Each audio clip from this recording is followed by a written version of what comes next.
સમગ્ર ગુજરાતમાં diamond, textile, real એસ્ટેટના વ્યવસાયોમાં પ્રગતિ કરતું શહેર છે અને આ જ પ્રકારના વ્યવસાયમાં ઘણી વખત અસામાજિક તત્વો પોતાની ખરાબ દાનતથી ખરેખર સાચા અર્થમાં જે વેપારીઓ વ્યવસાય કરે છે તેમની સાથે વિશ્વાસઘાત અને છેતરપિંડીના ઉદ્દેશથી વ્યવહારો કરી અને તેમને પોતાની જાળમાં ફસાવતા હોય છે. આવા જ એક કિસ્સામાં ફરિયાદી શ્રી સંજય ભાવવાલાએ પોતે જમીન ખરીદી અને એ જમીન ખરીદી પેટે 1,26,00,000 રૂપિયા આરોપીઓને આપી દીધા હતા અને આ પૈસા આપ્યા બાદ પણ આરોપીઓએ આ જમીન અન્ય લોકોના નામે સાટાખત કરી અને વેચાણ કરી દીધેલી હતી.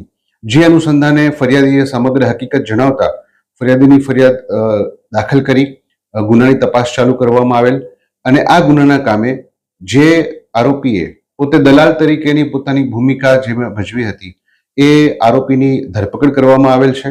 હાલ તપાસ ચાલુ છે.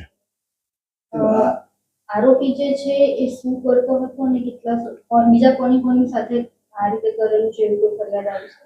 આરોપી પોતે આ જે સમગ્ર વ્યવહાર થયો એ વ્યવહારમાં એની દલાલ તરીકેની ભૂમિકા હતી અને ફરિયાદીને પોતે આ જમીન મૂળ માલિકો પોતે વેચવા માંગે છે એ રીતના તેને જાણ કરી અને સોદો કરાવેલો હતો.